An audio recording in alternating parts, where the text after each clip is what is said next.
Okay, good morning. This is an instructional video for my students modeling catch with My Name is Asher Lev. On a spare stage, there are a handful of chairs. Okay, so Asher Lev is divided into 4 parts. This is the first. On a spare stage, there are a handful of chairs, a table or two, and an easel. Okay, so you may be like, what's an easel? So that is a stand for paintings for artists and some painting materials and very likely some frames, a window, right? So frames, pictures, art. It should feel reminiscent, great word, like it reminds us of an artist studio, a synagogue, right? So this is a place of worship for the Jewish people, or a performance space, So this idea of theater, or all 3. There are at least 2 large frames or light boxes or windows that will represent the crucifixions. So this is interesting. This is a Jewish play, but also we have a crucifixion, which makes us think of Jesus. So religion is a huge part of this book. So I wonder where religion and art and theater intersect. The 3 actors enter, or maybe just Asher. Just so my students know, the word Asher, it's a name in Hebrew. It means happiness, right? So this idea of happiness is what we want for our students. We want you guys to be happy, but how? Have a life of happiness. He carries an artist portfolio filled with, for a while, as he chooses how to begin his defense. Oh, sorry, I skipped a line. With drawings.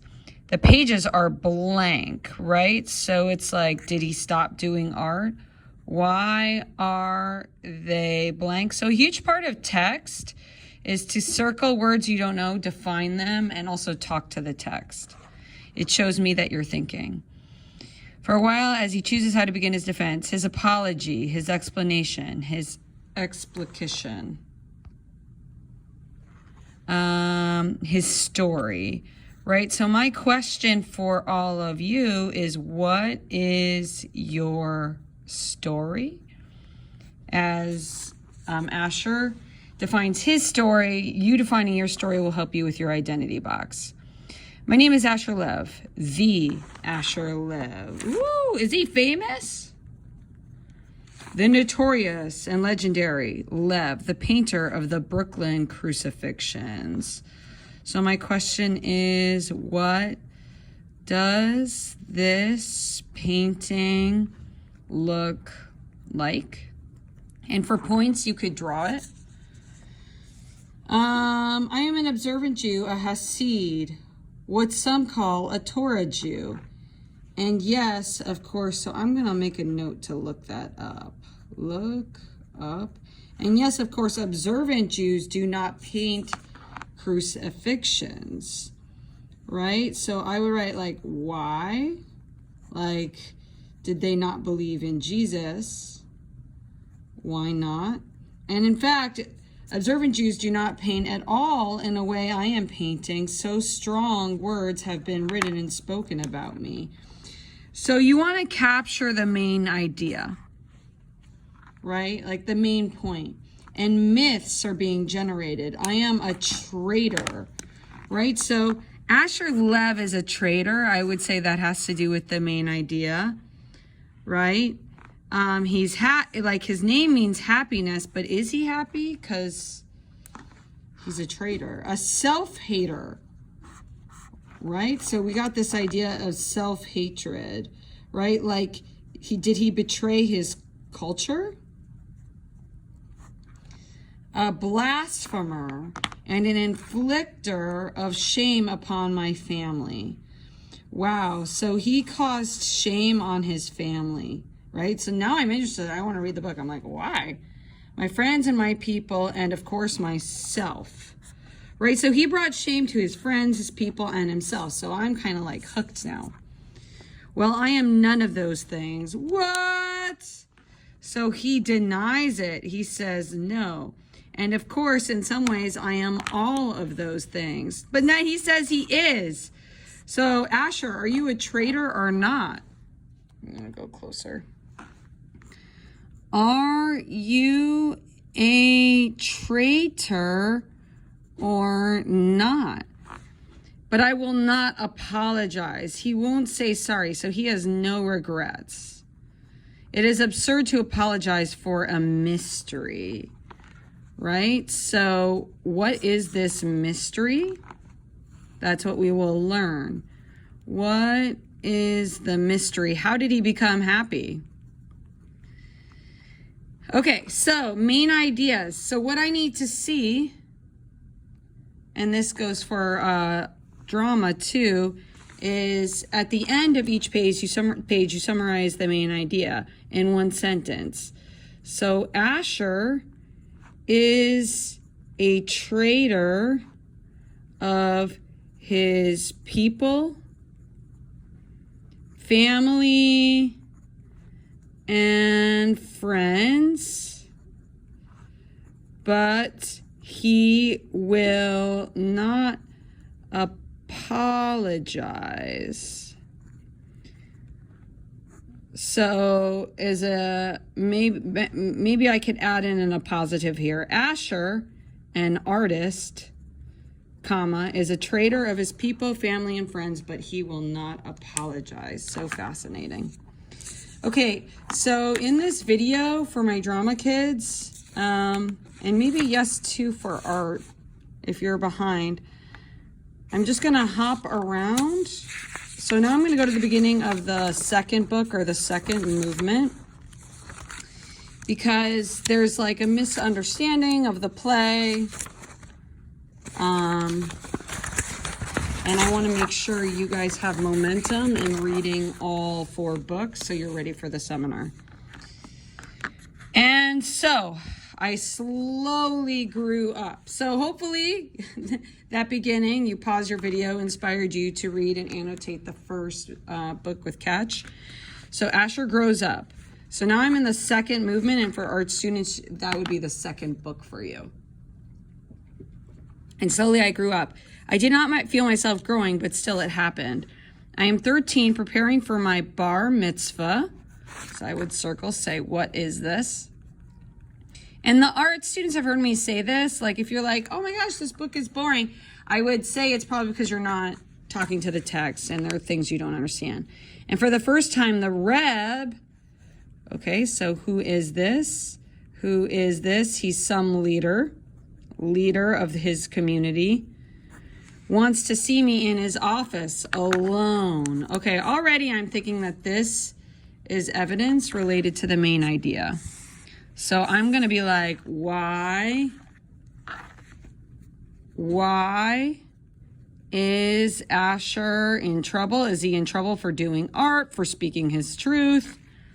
And you guys should always speak your truth. You should always speak up.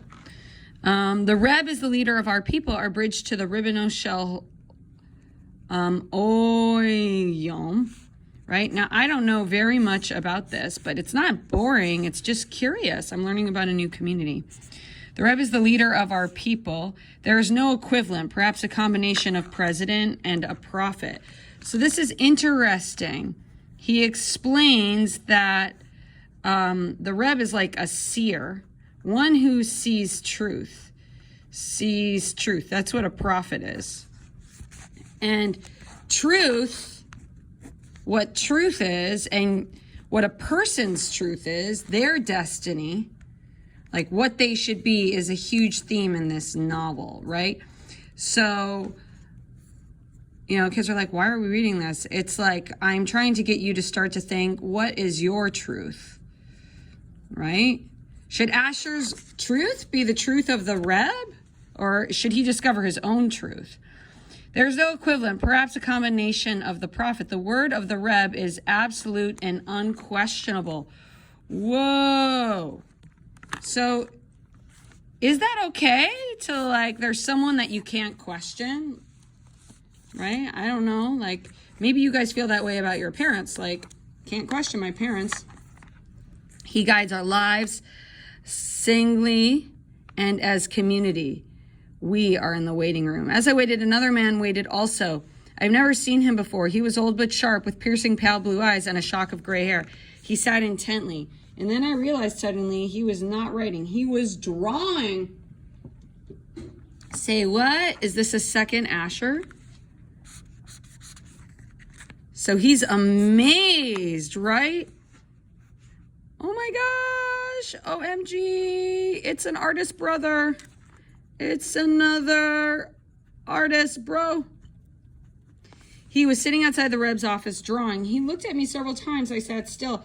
I did not know what to think. After a few moments, I was asked to step into the Reb's office, and I left the drawing man behind.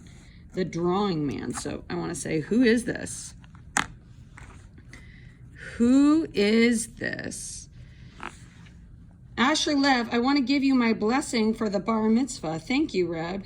I remember when you were born. I remember your Brie. I remember your father's father. I bless you in the name of your grandfather.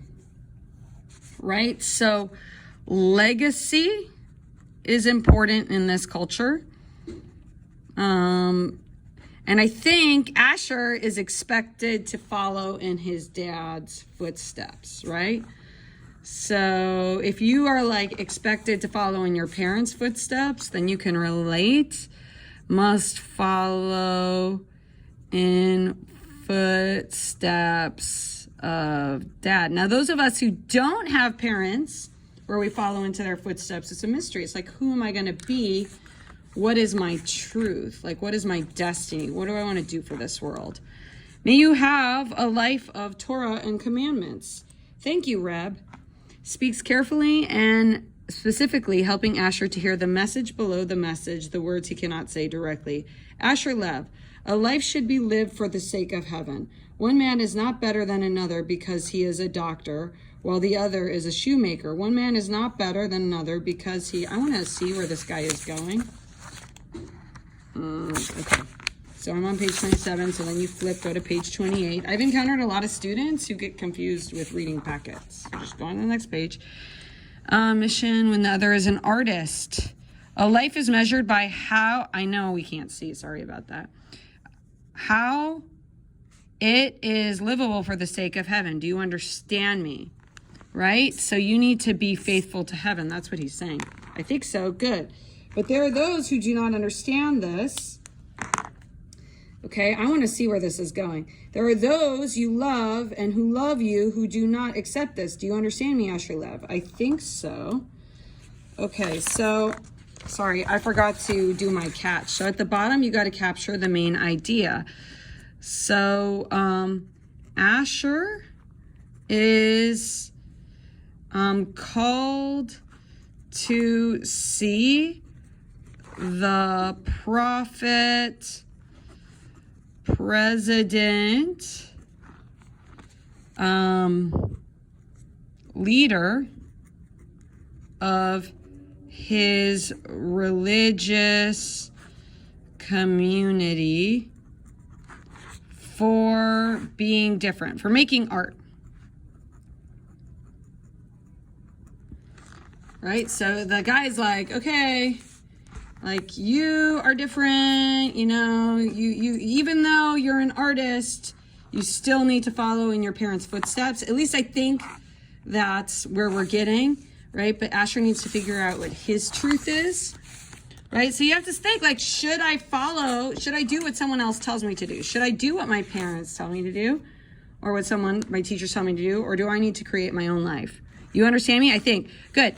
But are those, the blah, blah, blah, blah, blah. Okay. I give you my blessing. Good night. Okay. So Asher, to honor your father is one of the 10 commandments. So he's basically saying, listen to your dad. Right? So those of you in art class who have been reading this know that his dad is against art, right? So dad does not like art. And because he's rejecting the art, this is a problem for Asher. And then Mateo was telling me that art is against, very much against Asher's tradition, like to create. And you have to ask yourself why. Like to create your truth, why might that be a problem? To draw, why is that a problem? Why are some things not okay in certain traditions? I give you my blessing, Asher Love. Good night. And I have an idea, like, there are a lot of things that are not okay. So what is not okay in your community? And there are so many things that our community rejects that you may not agree with, right? Like, and I could go on and on about all the things that religion and communities they denounce, but really, the problem is that we want to be more accepting of artists or anyone who is different, right? So shouldn't we accept, with an A, accept those who are different? That's my question for you. Shouldn't we accept people that are different, right? Because his dad is rejecting Asher because he's different, and then the leader of the community is saying, you need to listen to your dad. So is the leader, is he saying don't be himself? Is that what the Reb is saying? Is the Reb saying don't do art? I give you my blessing. Good night. Good night. Okay, that just cut off. Sorry, guys. As I left, the drawing man passed me into the Reb, and I smelled paint and turpentine on his clothes. So the drawing man passed me to go into the Reb. So the drawing man goes to see Reb. I smelled paint and turpentine. And where I had been sitting was a drawing. It was me. The guy drew him. What? It was a perfect and true. This idea of truth. And like any drawing I've ever seen, it was signed and dated Jacob Kahn. Fun fact about myself. My son is named Jacob. Asher's teacher. January 10th, I pulled out a notebook and drew with a single line, the man's face. So, whoa, Asher draws the man's face back. I signed it and dated it. Asher Lev, 26, Tavas. I left it in the chair where he'd been sitting, and I went outside to wait. I did not know what I was waiting for, but I knew I had to wait. Whoa. So, who is Jacob Kahn? And how is he going to change Asher's life, right? So Kahn is Jacob Kahn. So you guys will have to keep reading. Oh, so exciting. Okay. And the art students have been telling me they're reading Asher Lev, right? And they're done. Ooh, look at this great name. Just want to point this out. Another fabulous name, Rachel. Okay, sorry. Let me keep going on to the next one. Sorry, guys. I want to keep you with me. Okay, third movement. Okay. So again, the purpose of this video is to just give you guys momentum when you're reading Asher Lev. Before the 5 years that Jacob Kahn had allowed me, we're up. I had my first show. Okay, so what is a show? What is a show? The youngest artist to have ever had a solo show in the Madison Gallery. Oh my gosh, so this is so interesting. So he becomes an artist. He becomes an artist. The press release said, Asher Lev, Brooklyn prodigy. So the word prodigy means genius. And students ask me this. Brooklyn is a city in New York. So again, this takes place in New York. It was quite a success. The critics were kind. More than half of the paintings were sold before it opened, and nearly every painting was sold by the end. When the show was over, however, I was strangely bereft. Okay, you guys look up this word for me. But I think bereft is like unsatisfied or hurt or broken, right? It's a negative word. So he's torn. He's like heartbroken inside. I had painted my whole world and it had been scattered, taken away from me, right? So he paints truth, right? And he lets it go. right? So his art is a metaphor for truth. Should I have felt elated? Elated means excited. He should be excited. He did well. He sold all of his paintings. But because he put so much heart into his work, right, it's gone. And if you do really good in your showcases and your performances, you should feel a little empty afterwards, because you're putting your whole heart and you're putting your whole soul and your truth and emotion into the work, and then it's over. You gave it to the audience. But that's what we do as humans. We give each other truth, right? And now I'm tying in the identity box, right? So you should give your identity box. Your identity box should be your truth, and you should give it when you present, if you want full points.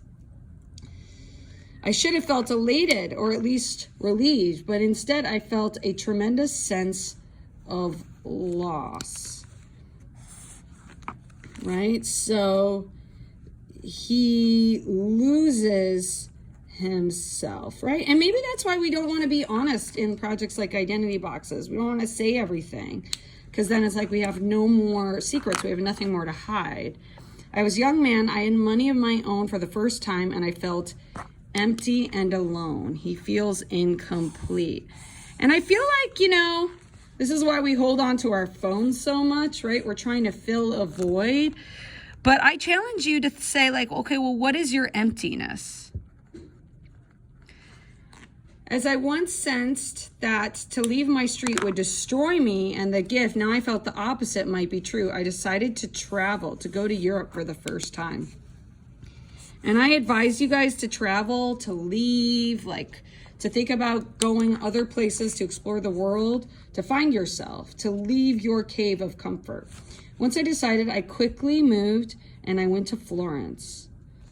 All right, and then he goes and he travels, right? I'm gonna stop there, right? But the main idea that I can write down at the bottom is Asher loses parts of himself because he puts so much into his art. So Asher loses parts of himself because he puts so much into his art. Will you put truth in your identity boxes, which are due very soon, right? They're due in a few classes. Yes, we have 2 weeks in the middle, but you should have a plan. Okay, so he's away from home, and he recalls up at the top of 41. You should read this in detail. He's traveling. He recalls his mythic ancestor, right? So this is a character in Asher's dreams that stalks his dreams, right? Like he has dreams about them. The tales I'd been told when I was young had clearly imprinted in my mind, but now I began to ask myself, why? What had we to do with each other, right? So an ancestor, right? That could have to do with legacy or tradition, right? Or your parents, like it has to do with what ancestors has to do with where we came from. So he's where we came from.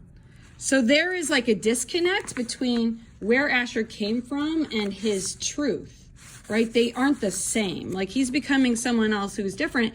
And I see that in a lot of our students. It's they're finding themselves and they're not sure, if it's a good or a bad thing, because who they are contradicts their parents or their mythic ancestors' legacy or any sort of tradition. Was here a pain we shared that connected us? I did not know, but I sensed it as a truth. Okay, so again, this idea of truth, which again is all over the rubric of your identity box, I began to paint him on the long roads of my dreams. So he paints his truth for extra credit, right? I would love you to paint in your sketchbook over break. Like, what is your truth? Who are you? Right? So he begins to express himself more. So even though he loses himself, he like puts his whole story out there. Like, it's kind of like you guys in your heart map. This is the first layer of you. Then he goes deeper, right? And he unearths more truths. And that's very much what I want you to think about doing in your identity boxes, right? And that's why we read this before. It's like, so he's going on this journey of like total honesty. I'm going to go down to 41 and just point this out. And so I gave in. It was insisting. Okay? It came together. So he does a work of art that is his truth, right? And he lets it out, right? And I want you to give in to your truth and the beauty that is you, and put all the layers of your identity into your identity box, right? So again, intellectual, emotional, spiritual, and what was the other one? Physical, how you feel about your body, right? Your perception of your body, your mind, your heart, your soul, your perception of your body. You had 4 circle maps to do, right? And I would love for you to finish these, please, for your identity box. Okay, wow. I really want to talk more about this painting, but that's for you guys to do. This is an enrichment assignment for you to read. Okay, so I modeled putting the main idea down at the bottom, right? I'm talking to the text. I'm asking questions. This is catch. I'm highlighting important evidence having to do with the main idea. Okay, so 4th movement, Asher Lev. Is it really Asher Lev? So just a reminder, Khan is his teacher, right? So my art students, you guys were supposed to do 4 reading journals about all 4 books. Drama students, you should be writing more in the margins because you can, because this is a text. Okay, guys, this was an instructional video. I'm not going to go into detail with the 4th movement, right? I'm going to let you guys do that. Modeling what you should be doing at home. I hope you found this to be useful. Please read and be inspired to find your truth in your identity box. Thank you.